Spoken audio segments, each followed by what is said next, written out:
Bonjour, je m'appelle Eric Gézégou, j'ai 44 ans. Pour moi, c'est la première saison mini sur le circuit mini. Donc j'ai déjà participé à la demi-clé, à la Select. Et puis j'enchaîne avec bonheur sur la Trophée Map.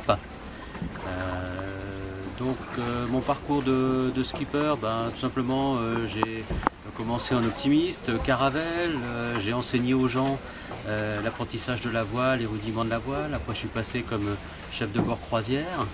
Et puis là le boulot, la vie professionnelle m'a rattrapé. Et donc j'ai laissé un peu de côté l'activité voile pour me consacrer uniquement sur le plan de la voile à des croisières entre amis. J'ai navigué également sur les 60 pieds open en tant qu'équipier. Et puis cette année, j'ai décidé de faire un grand pas. Et puis j'ai acheté d'éphémérides en novembre 2011. Alors d'éphémérides, c'est un bateau historique qui est de 1991. C'est un des plus anciens de la flotte qui navigue régulièrement, on va dire. J'ai participé à sa construction quand j'étais stagiaire en stage de fin d'études en 1991 et puis il s'avère que je retrouve ce bateau là et donc il y a un petit affectif au passage. Donc j'avais construit le bateau chez Amco. Donc on va essayer aujourd'hui je suis plutôt en phase d'apprentissage entre le bateau, la performance. Également adapter ma manière de naviguer par rapport au bateau, par rapport aux exigences et puis par rapport à la performance du bateau et du bonhomme.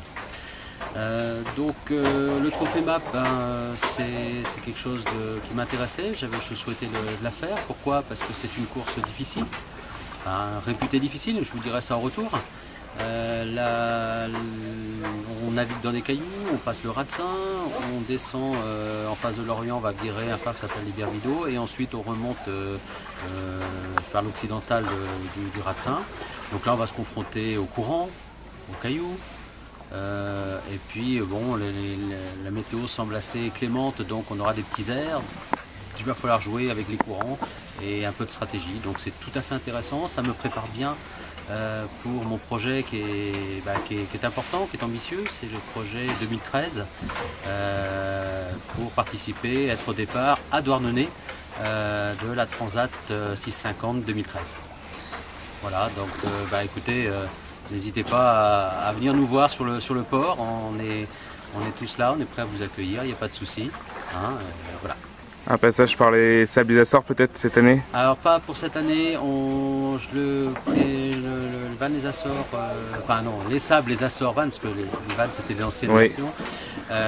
C'est prévu en fait pour 2014, ce qui normalement devrait clôturer mon parcours mini. Pour le moment c'est ce qui est prévu. Alors bonjour, je m'appelle David Jeuneste, je navigue sur le Dingo numéro 511. Je participe au trophée Marie-Agnès Perron pour la première année et voilà, je viens de La Rochelle où je profite de l'accueil du port des Minimes avec un entraîneur et avec toute une structure. Voilà, on est très bien. Je serai au départ des Açores si tout se passe bien au début août.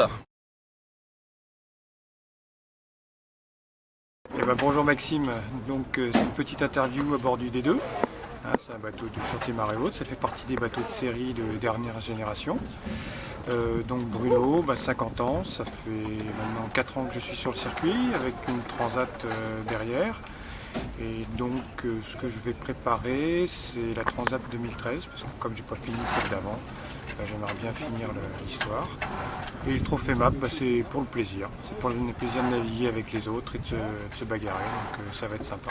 Ok, il y aura peut-être un petit passage aux Açores en fin d'été? Non, pas les Açores cette année, non. Là c'est un petit peu la famille cette année. Mais les Açores, je l'ai fait en 2010 et c'est une super course que les gars doivent faire parce que c'est la première course au large vraiment. Donc ça c'est génial à faire. Ok, écoute, je te souhaite bon courage pour le trophée map et puis on se voit à l'arrivée alors. Ok, à bientôt, merci.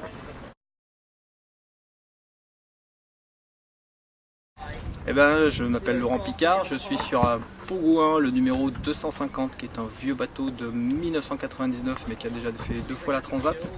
Je l'ai racheté il y a 3 ans et j'ai pour l'instant fait la map il y a 2 ans avec et la demi-clé l'année dernière. Mon parcours de qualification il y a 2 ans. Et je vais peut-être, si tout va bien et surtout si les moyens financiers le permettent, faire le Transat l'année prochaine. Ouais. Ok. Qu'est-ce que tu attends du trophée MAP de cette année? Alors apparemment, d'après la situation météo, ça semble être bon pour les vieux bateaux parce que ça va être du petit temps et ça va être tout avec le courant. Donc avec un peu de chance, si on est du bon côté et avec le courant dans le bon sens, il y a moyen de faire des bons coups, même avec un bateau peu performant. Ouais. T'as navigué sur d'autres supports avant de commencer la Mini? Alors moi j'ai fait 2 fois le champion de France en Dark 18, c'était du catamaran. Je suis moniteur de voile. Et puis j'ai beaucoup navigué sur un kedge de 13 m 35, celui de mon père. Et puis il fait une fois une traversée super sympa entre Mayotte, dans l'océan Indien, et Mohéli, qui est une petite île perdue, ravitaillée par rien du tout que par les bateaux. Voilà, c'est une bonne expérience et je pense d'ici 2 ans aller sur Madagascar, puisque mon père a un catamaran là-bas. Ok, c'est super.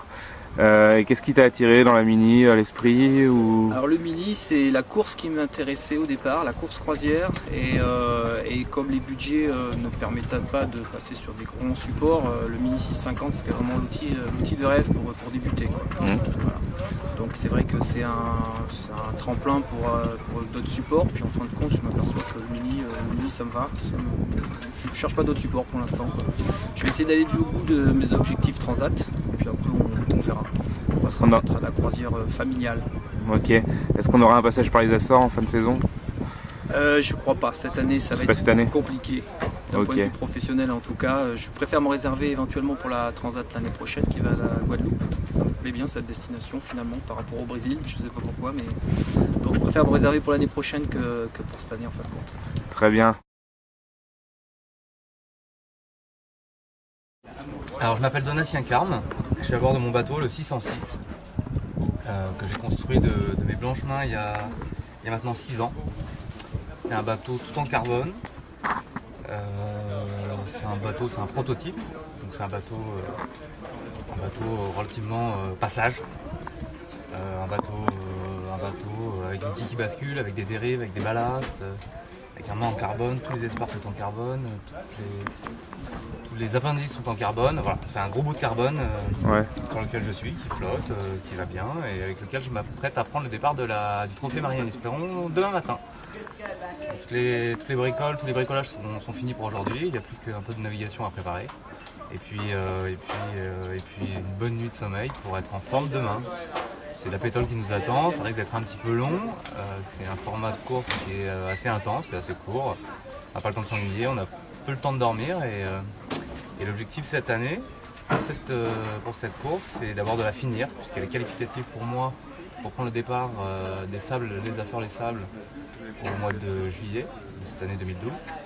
Donc le premier objectif pour moi est de la terminer, le second objectif est de me faire plaisir. Et on dira que le troisième objectif est sportif, puisqu'on est quand même là pour faire une course de bateau. Donc voilà, le troisième objectif reste effectivement d'être dans le coup, d'être au contact des meilleurs, d'essayer de tenter des petites choses, de m'assurer que le bateau est relativement prêt pour la fin de la saison, et principalement les Sables, les Sables. Et voilà, rien casser, m'assurer que tout va bien et me faire plaisir. Ok. Et donc l'objectif pour cette saison, c'est les Sables, les Açores. L'année prochaine, une continuité vers la Transat peut-être? Oui, c'est-à-dire que je viens de terminer une Transat qui nous emmenait au Brésil. D'accord. Et comme c'est une sorte de truc un peu addictif, je me vois obligé d'y retourner à la prochaine édition qui va plus au Brésil mais aux Antilles. Donc c'est bien, c'est un nouveau parcours, la destination est somme toute assez agréable. Et en fait le véritable problème c'est qu'une fois qu'on a goûté, on va y retourner, quoi. Ouais. On en veut encore. Et justement, alors pourquoi tu choisis la Mini quand tu as commencé en fait exactement? Eh bien en fait, c'est pas ce vers quoi je me dirigeais plutôt vers de la monotypie comme la classe Figaro. Et puis un beau jour de septembre 2003, j'habitais à La Rochelle à l'époque. J'habitais à La Rochelle, il y avait du vent et puis il y avait le départ d'une course qui s'appelle la Mini Transat. Et il se trouve que j'étais sur place, que j'avais un Zodiac à côté de moi et disponible, et j'ai été voir le départ et j'ai eu une sorte de coup de foudre. Et à partir de ce moment-là, je me suis dit c'est ça que je veux faire et c'est ça qui est rigolo. Et voilà, je me suis lancé dans la construction d'un bateau, la conception avec mon ami l'architecte Pierre de Lion, la construction, la mise à l'eau, la fiabilisation, et puis depuis des années, des saisons de régates, de bonheur. Bon bah écoute, c'est un super projet et puis bah je te souhaite une bonne continuation. Merci. Et puis bon courage pour la course et on se retrouve à l'arrivée alors.